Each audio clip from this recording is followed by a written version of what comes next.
Okay, so I'm Claire Leach and I work for Calderdale College. I'm a training officer in delivering apprenticeships um, in leadership and management at the moment. I've delivered them in other areas from level 2 right up to level 5, level 7 degree apprenticeships. And what I'm going to talk to you about today is the challenges that apprentices are being faced with.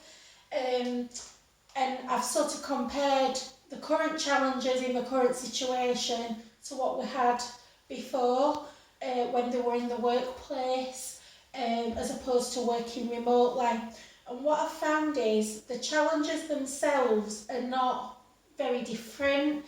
It's just how we're able to reach out to those apprentices and deal with them and communicate with them, and what support they can get at the moment is different to what they could normally get in the workplace. So it's more how it's done rather than the actual challenges themselves. So for example, motivation, whether they're in the workplace or whether they're working from home remotely, is a challenge in itself.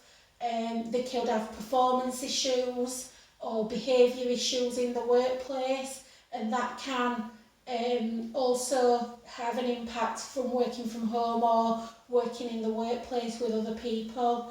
The other big thing that we're being faced with at the moment is mental health issues and behaviour, and their own mental health awareness actually, and facing up to the fact that they may have a mental health issue. That does exist in the workplace, but because they're more isolated and working from home on their own, it may be harder for people to reach out, and as I said, for us to tap in and identify that that is actually an issue. So over the last 3 weeks or so I've been in lockdown and working from home myself and speaking to all my apprentices remotely.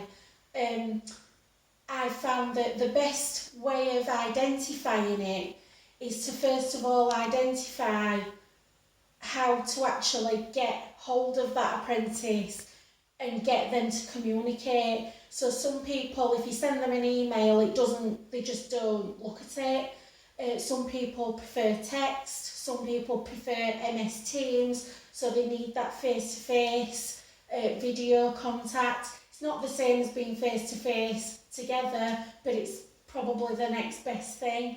And it's finding out and trying all these different methods and sticking with that method once you do get a response. And I think the other thing we need to do is nurture them a little bit more. So sort of hold the hand and just provide some pastoral support and just check in with them and make sure that they are okay on a day-to-day basis. And that in itself will get them talking, and you'll be able to identify any issues they are experiencing, and then you can take it a stage further and provide that support. In turn, you're building that trust with them, so they're more likely to complete work that you're setting them in maybe smaller chunks rather than setting one big assignment, giving them smaller things to do each day so that they're not overloaded. But as I say, the things that the challenges they're experiencing aren't dissimilar, it's just how we're able to deal with it. And it's so communication is key.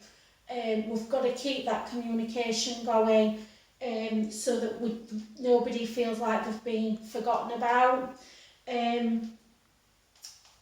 Yeah, and I think that's about it really. So yeah, let me know your feedback and your thoughts. Thank you.